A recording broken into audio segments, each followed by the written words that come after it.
여러분 반갑습니다. 네, 저는 경산 끝자락에 사랑 담은 교회 담임 목사 이근준 목사라고 합니다. 저희 교회 인사법이 있습니다. 이름처럼 이렇게 해서요. 사랑 담아 축복합니다. 이렇게 하던데 한번 해볼까요? 사랑 담아 축복합니다.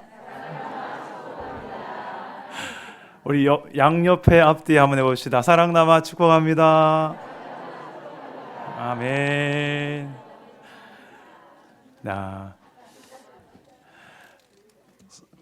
이 성동교회 우리 목사님을 잠깐 배웠는데요. 이 교회 오신 지 이제 3년 좀 넘어가셨다 얘기 들었습니다. 코로나와 함께 삼가 저희 교회도 이제 3년 조금 넘어갔습니다. 제가 목사님하고 정말 같은 마음, 공감하는 마음을 잠시였지만 목사님 한 말씀 한 말씀이 너무 공감되는 거예요. 저도 같은 마음이었고요. 참 많은 힘듦과 아픔 속에서 그래도 여기까지 오게 하신 분이 하나님이신 줄 믿습니다. 제 손에 지금 노란 몽다리가 안 되는데 이게 뭔지 아십니까? 그냥 커피가 아니라 믹스 커피. 저는 이 믹스 커피를 별로 안 좋아합니다. 이 커피는 쳐다도 안 보는 커피입니다. 왜냐하면 저는 저희 교회에서 늘 핸드드립 커피를 내려 먹어요. 그래서 저희 동네에 경산이 끝자락 시지 바로 옆에 있는 저희 중산지구에 저희 교회 오시면 목사님이 늘 핸드드립 커피를 내려주는 교회로 소문이 나 있습니다. 저희 교회 성도님들은 당연하다는 듯이 저 보면 목사님 커피 내려주세요. 그래요. 어제도 커피 그러면서 하시는 말씀이 웃겨요. 우리 교회는 이게 특권이라면서 우리 목사님이 커피 내려줘요. 엄청. 그래서 저는 저것도 참 우리 교회 특징이 하나지 싶어서 저 행복하게 핸드드립 커피를 내려주는데 그러다 보니 저희 지역 주민들도 저희 교회에 오셔서 커피를 많이 마셨더라고요. 근데 저는 이 커피는 별로 안 좋아해요. 좀 맛있게 핸드드립 커피를 먹죠. 몸에도 별로 안 좋다는 이야기도 있고 안 먹습니다. 그런데 얼마 전에 우리나라에 한 사건이 있었죠. 경북 봉화 지역에 광산 붕괴로 인해서 190m 광도에 고립된 2명이 열흘 만에 구조가 되었는데 이들이 뭘 먹고 살아났다? 요거 먹고 살아났어요.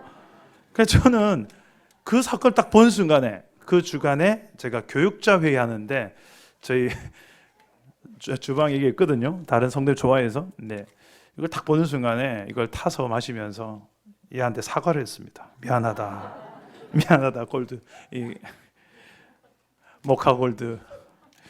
사과를 하면서 내가 이때까지 너의 위력을 몰라봤구나. 여러분 사람도 좀 마찬가지인 것 같아요.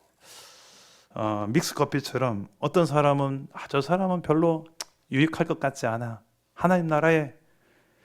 그런데 또 하나님 쓰시거든요. 또 몰라요. 별것 아닌 이 믹스 커피가 이렇게 귀하게 보이는 이유가 뭐죠?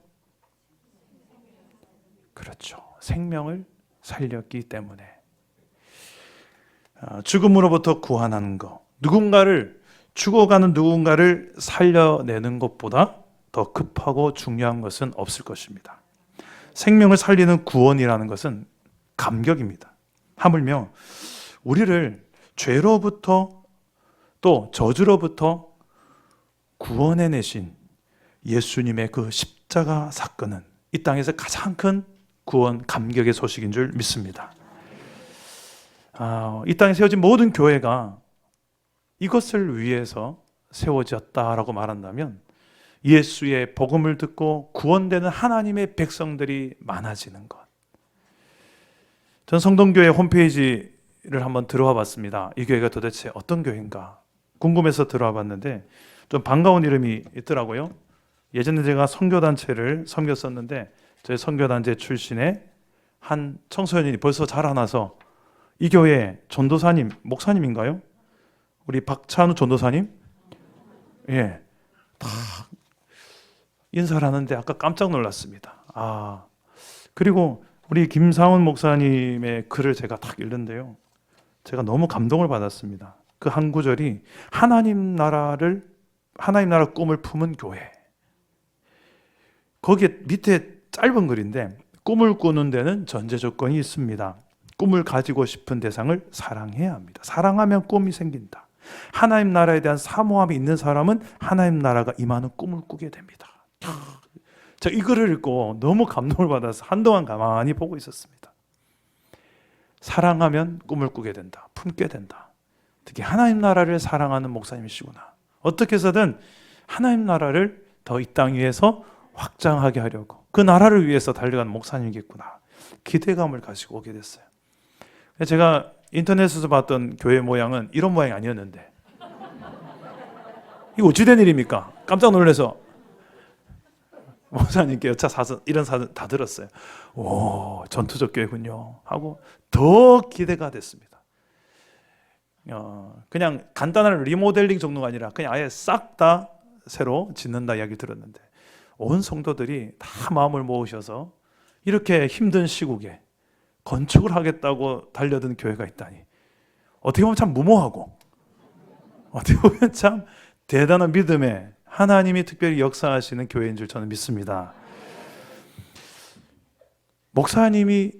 담임 목사님을 왜 이곳에 보내셨을까요? 김상원 목사님. 저는 그 짧은 문구 안에서도 대번에 알아보는 게 있었어요. 하나님의 나라의 확장을 위해서 목사님을 보내셨구나. 중요한 것은 이 하나님의 나라가 뭔지를 좀 알아야 여러분들이 그 나라가 어떻게 확장되고 어떻게 누리며 그 나라를 증거하지 않겠습니까? 오늘 말씀은 우리가 읽은 성경 말씀은 이 하나님의 나라에 대한 이해와 그리고 그 나라를 누리는 방법과 그 나라를 확장하는 방법들이 들어 있습니다. 열매로 이야기하는데 100배의 결실을 맺게 하는 방법. 하나님 나라는 30배, 60배, 100배의 열매를 맺어가는 원리가 있습니다.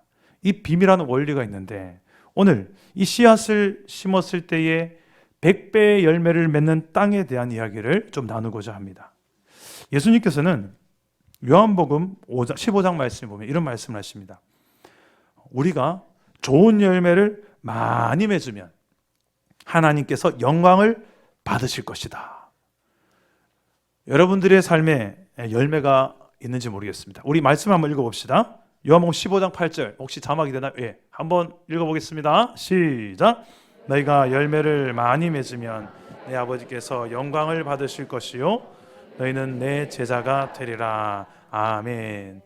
추수의 계절, 이 가을 끝자락에서 한번 생각해 보아야 할 것은 과연 이 한 해 동안 나는 어떤 열매를 얼마나 맺었는가? 과연 나는 복음의 씨앗을 얼마나 뿌렸는가? 내가 전한 복음의 씨앗 때문에 예수를 믿게 된 사람은 몇 명인가? 그 몇 명이 지금도 예수를 믿고 있는가? 예수를 믿게 된 그 사람이 교회에 정착해서 성장하고 성숙하고 있는 열매가 있는가? 내 성품에는 어떤가? 내 성품에는 성령의 9가지 열매가 맺히고 있는가? 사랑의 열매, 희락의 열매, 화평, 오래 참음, 자비, 양선, 충성, 온유, 절제. 이 열매, 성령의 열매가 내 안에 30배, 60배, 100배의 결실을 맺어가고 있는 중인가? 내 입술에는 어떠한가? 내 입술에는 찬송의 열매, 감사의 열매, 사랑의 열매가 맺혀가고 있는가? 아니면 반대로 나쁜 열매가 혹시 맺히고 있지는 않은가? 어떻게 하면 나의 가정과 일터, 삶 속에서 천국을 좀 누리며 하나님 나라가 내 삶에 확장되어지는 이런 열매의 기쁨을 볼 수 있을까요? 우리 다 같이 우리 10절 말씀을 한번 오늘 말씀 읽어보겠습니다. 시작. 일시되 하나님 나라의 비밀을 아는 것이 너에게는 허락되었으나 다른 사람에게는 비유로 하나니 이는 그들로 보아도 보지 못하고 들어도 깨닫지 못하게. 아멘. 하나님 나라의 비밀을 아는 것, 이 비유라는 것의 특징 자체가 정말 깨닫고 듣고 순종하려 하는 자들에게는 밝히 드러나는데 마음을 강팍하게 먹고 불순종하려 하고 그런 사람들에는 가려지는 게 비유의 특징입니다. 하나님 나라를 이 비밀한 비유로 지금 설명하시는데 이 하나님 나라를 여러분들이 이해하는 것이 참 중요합니다. 성경적 하나님 나라의 개념은 어떤 것인가? 우리는 보통 이 천국에 대한 개념은 잘 알아요. 예수 믿으면 죽고 나서 지옥에 가지 않고 천국 간다. 그래서 지옥 가기 싫으면 예수 믿어라. 틀린 말 아닙니다. 성경에 기록된 내용 맞습니다. 그러나 이 자체가 다 하나님 나라를 설명해 주지는 않습니다. 죽고 나서만 가는 천국이 아니라 죽기 전에도 이미 우리가 예수를 믿는 그 순간부터 하나님의 통치가 내 삶에 시작되는 그 순간부터 하나님의 나라는 시작됩니다. 하나님 나라를 좀 잘 이해하기 위해서는 성경 전체가 다 하나님 나라를 이야기하는데 나라가 한 나라가 세워지려면 조건이 있습니다. 국민, 땅, 주권 이 세 가지가 다 있어야 국가가 생겨나요. 하나님 나라를 좀 잘 이해하려면 이 개념으로 설명하면 좀 더 수월합니다. 여러분, 국민, 땅, 주권 중에서 뭐가 제일 중요할까요? 주권이죠. 왜 그렇습니까? 우리 일제시대를 경험해 보셔서 아실 것입니다. 우리는 국민도 있었고 땅도 있었지만 주권을 뺏기니까 얼마나 큰 고통을 겪어야 했습니까? 우리 독립운동했던 분들이 무엇을 되찾으려고 그 목숨을 걸고 달려갔을까요? 주권, 나라의 주권을 다시 되찾기 위해서. 그만큼 한 나라가 세워진 데 있어서는 주권이 가장 중요합니다.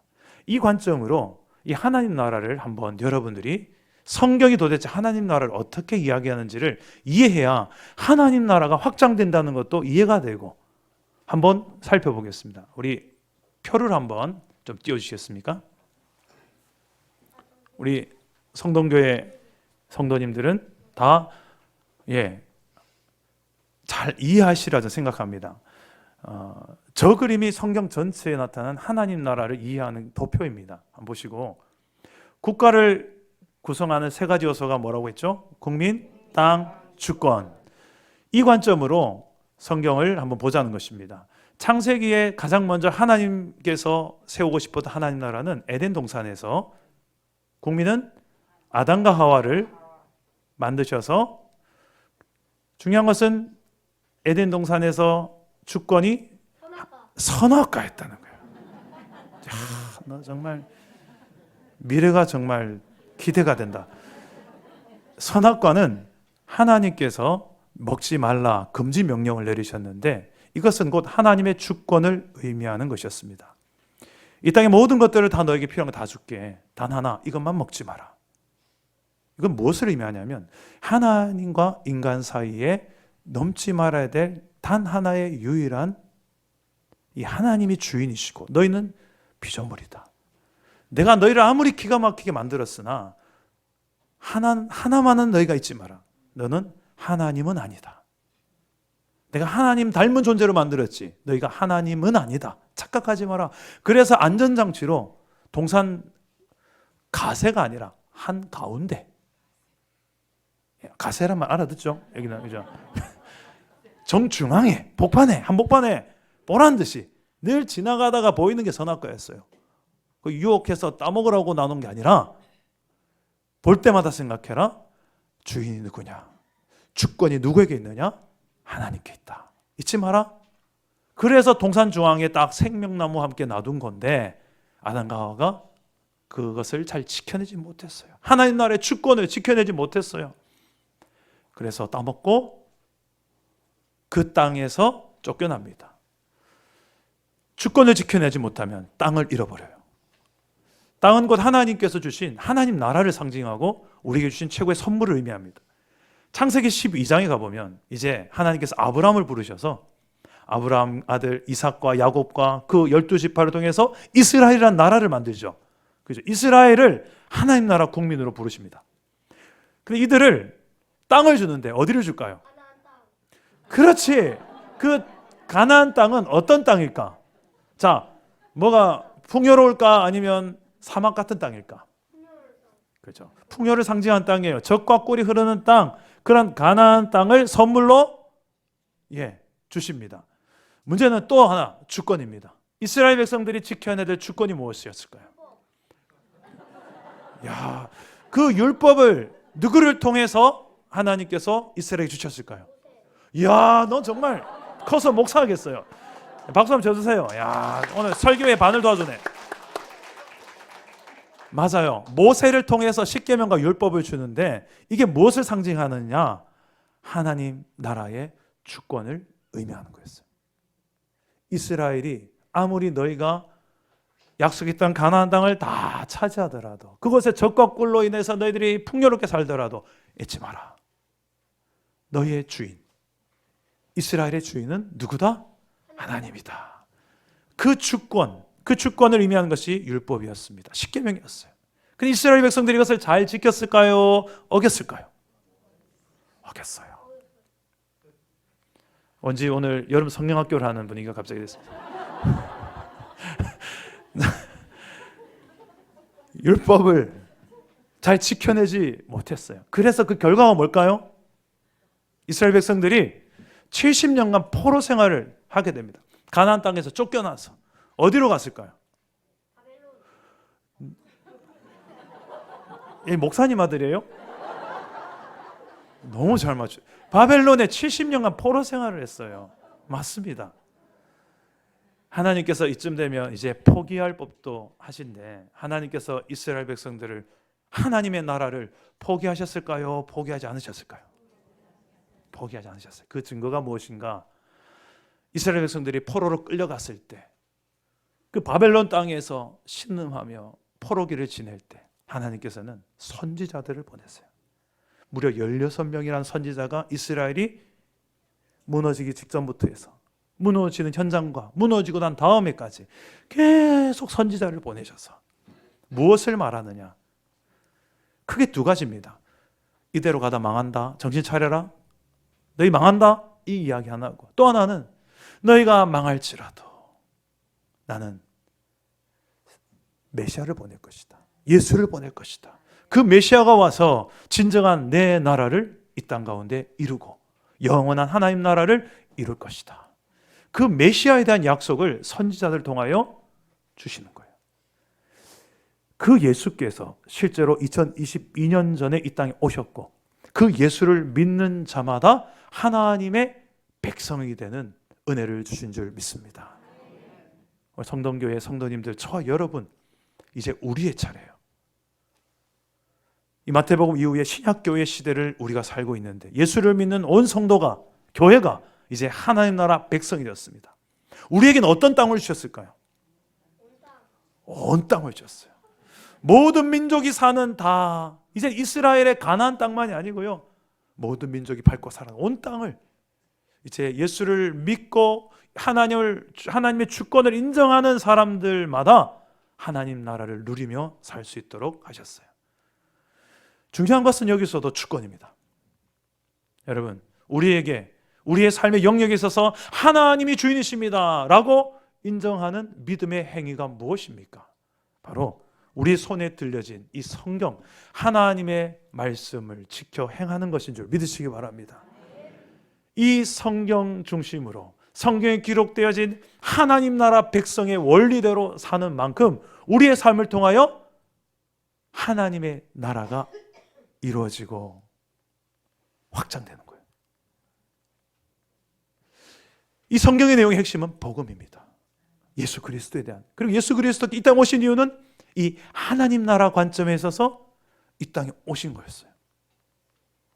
그토록 아담과 하와도 실패했고 이스라엘도 실패했던 그 하나님의 나라를 예수께서 친히 십자가에 달려 죽으심으로 죄와 사망의 권세를 다 깨뜨리고, 이제 예수 아래서, 그분의 은혜 아래서, 그분으로 인하여서 우리 모두가 다, 우리는 죄인이지만 용서받은 죄인이고 의인이 되었는데, 그분으로 인하여서 이제는 우리가 하나님 나라의 백성 되어서 예수의 이름을 증거하고 더 많은 영혼들이 이 하나님 나라 백성이 되게끔 하는 하나님의 일꾼이 되어진 줄 믿으시기 바랍니다. 이제 우리가 행해야 될 것을 간단하게 이야기하면 이거예요. 성경의 원리대로 살아가는 거예요. 성경의 원리는 어렵지 않습니다. 하나님 사랑, 이웃 사랑, 내 이웃을 내 몸처럼 사랑하는 것. 자, 이 말씀 속에서 어떻게 우리는 100배의 결실로, 그렇다면 우리는 내 삶 속에서 하나님 나라가 확장되고 아름다운 열매들이 맺히게 될 것인가? 두 가지를 이야기할 텐데요. 하나는 하나님 나라는 작은 순종에서 출발한다는 것입니다. 따라서 봅시다. 하나님 나라는 작은 순종으로 시작된다. 씨앗의 특징이 뭐죠? 작다는 것. 또 하나가 있습니다.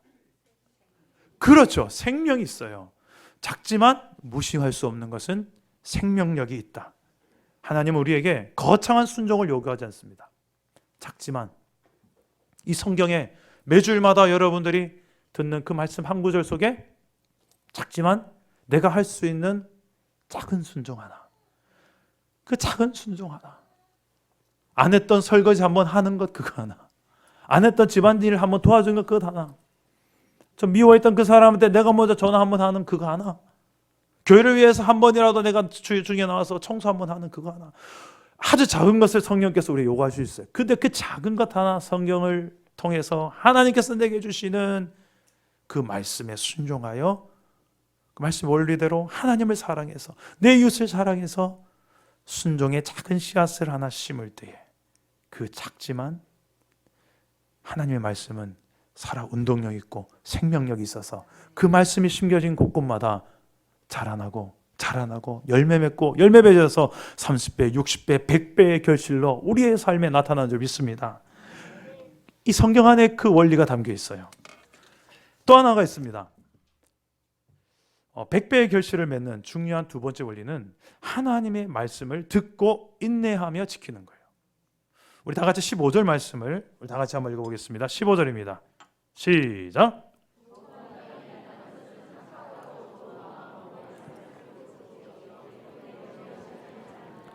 자, 좋은 땅에 대해서 이야기합니다. 좋은 땅, 열매가 30배, 60배, 100배 맺힌 땅은 말씀을 듣고 지켜 인내로 결실하는 사람이다. 이게 어떤 땅인지를 좀 더 정확하게 설명하기 위해서 예수님께서는 대조법을 사용하세요. 성경에서 여러 군데에서 이 대조법을 많이 사용하는데 특히 예수님께서는 이 대조에 대한 이야기를 대조법을 많이 사용하십니다. 씨를 뿌려서 열매를 100배 맺는 좋은 땅을 설명 더 제대로 하기 위해서 열매 맺지 못하는 땅들에 대한 이야기를 대조적으로 합니다. 이것을 이야기함으로 더 이 진리가 돋보이기 때문에 그렇습니다. 세 가지 열매 맺지 못한 땅이 나옵니다. 첫 번째 땅은 길가. 12절 한번 읽어봅시다. 시작.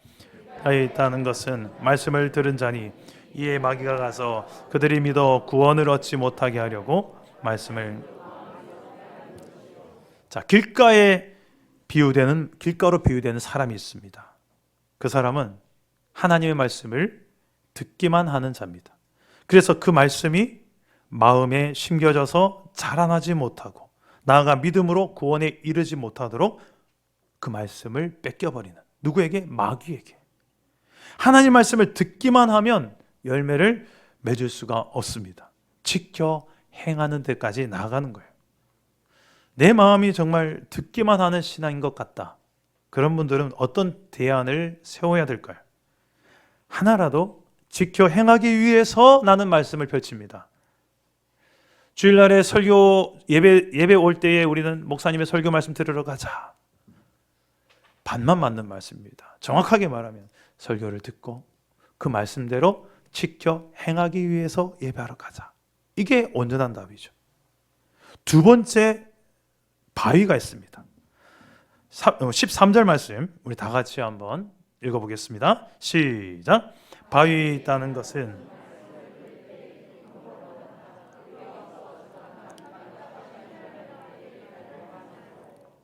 자, 바위로 비유되는 사람은 어떤 사람일까요?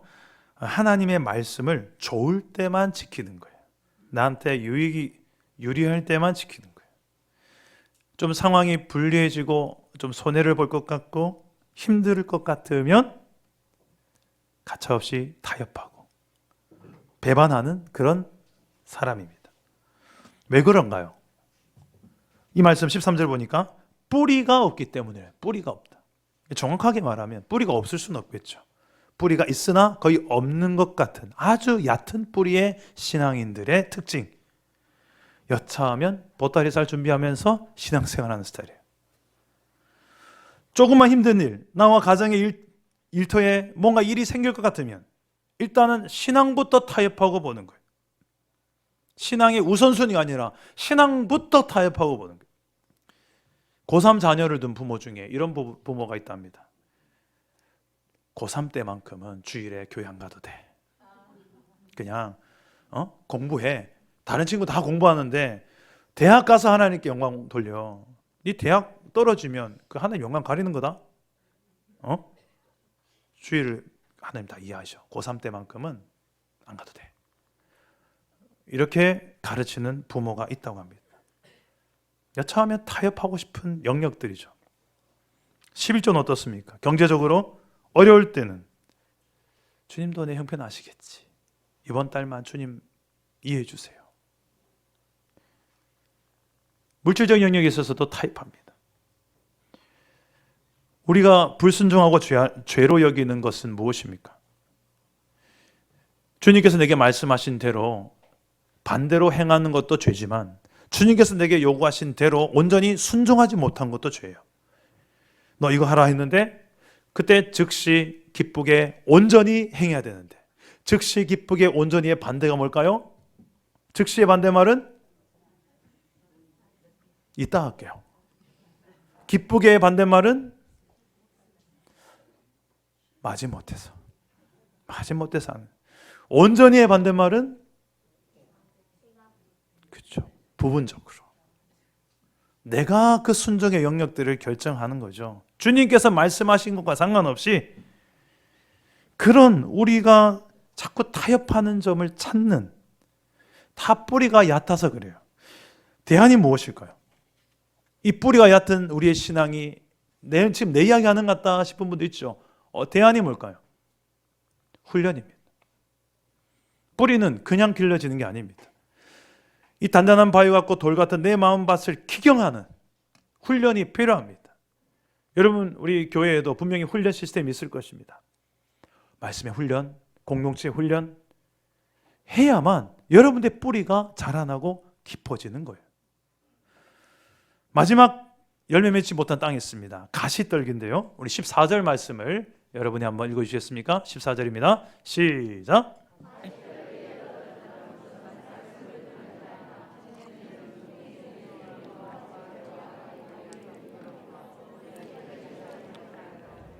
네, 가시떨기로 비유되는 사람은 어떤 존재인가? 자라나려고 하는데 자꾸 옆에 가시가 가려져 있으니까 자라날 수가 없는 거예요. 가시에 가려져 있는 상태. 이건 무엇을 말하느냐? 뒤에 나옵니다. 이생의 염려와 재물과 향락의 기운이 막혀.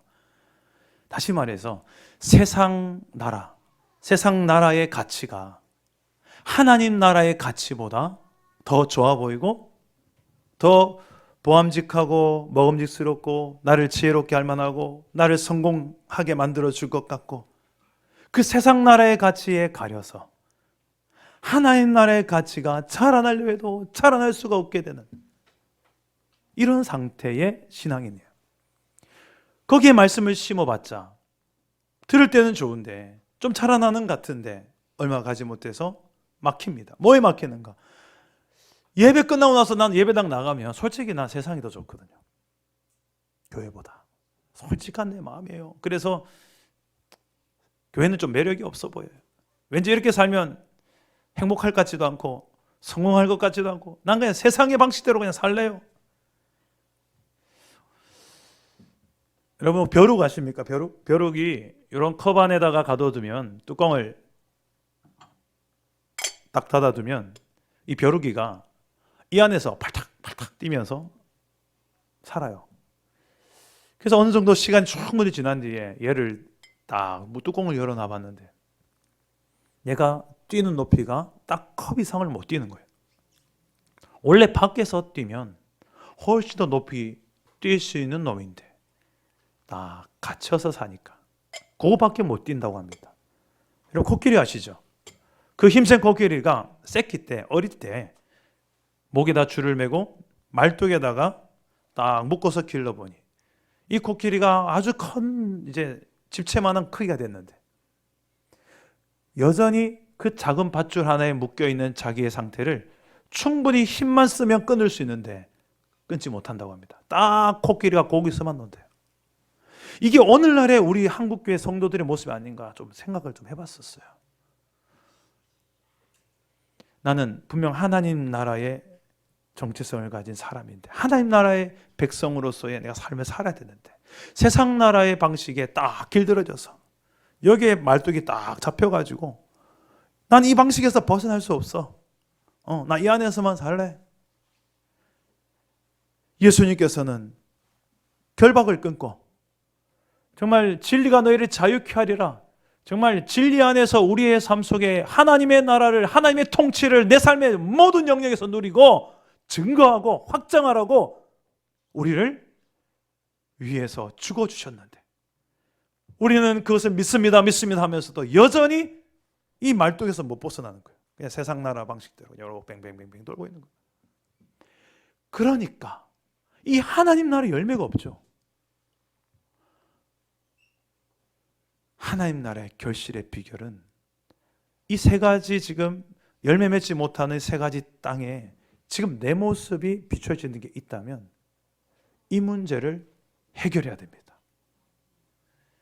좋은 땅으로 기경하는 방법 중에 하나가 내 땅의 상태를 정확하게 진단하는 것부터 출발해요. 여러분은 지금 어떤 땅의 모습인 것 같습니까? 길가, 돌밭, 바위, 그리고 가시떨기. 정말 좋은 땅은 무슨 땅일까요? 우리 15절 말씀을 우리 다시 한번 읽어봅시다. 15절입니다. 시작. 좋은 땅에 있다는 것은 착하고 좋은 마음으로 말씀을 듣고 지키어 인내로 결실한. 좋은 땅이란, 다시요, 하나님 말씀을 듣고 지키어 인내로 결실하는 사람이다. 이 세 가지 열매 맺지 못하는 땅과 좋은 땅을 잘 묵상해 보십시오. 왜 이게 좋은 땅인지, 왜 이게 열매 맺지 못하는지, 그리고 나는 지금 어떤 땅인지, 왜 내게 열매가 맺히지 못하는지, 왜 내 가정은 10년, 20년 예수를 믿었는데도 왜 아직도 열매가 없는지. 목사님, 요즘 같은 코로나 시대에는 전도가 정말 힘듭니다. 안 됩니다. 이런 분들이 계시죠. 따라서 한번 해봅시다. 전도를 안 하는 시대만 있지 안 되는 시대는 없다. 여러분 동의하십니까? 초대교회 시대 때부터 지금 오늘날 코로나 시대가 오기까지 전도가 안 되는 시대는 없었습니다. 복음은 전하는 것도 중요하지만 우리가 먼저 이 하나님 나라의 원리를 성경에서 이해하고, 핵심 무엇입니까? 하나님의 주권을 내 삶 속에서 인정하며 지켜 행하는 것. 이게 성경 전체를 걸고 하는 이야기고요. 그리고 그 주권이 무엇이었습니까? 성경 말씀이고, 이 말씀의 내용은 복음인데, 이 복음의 씨앗이 계속해서 홍수처럼 이 시대에 수많은 유튜브와 목사님 얼마나 많이 선포되고 있습니까? 문제는 씨앗에는 문제가 없습니다. 대부분은 밭의 문제죠. 이 좋은 말씀, 이렇게 명설교를 유튜브 클릭하면 수개, 얼마나 많이 들을 수 있습니까? 들으면 뭐합니까? 이 성경 말씀이 내 삶에 열매를 맺지 못한다면, 작은 한 구절의 말씀이라도 예사로 듣지 않고 이 말씀 한 구절을 듣고 지키어 인내로 결실하는 저와 여러분 되시기를 주님의 이름으로 축복합니다.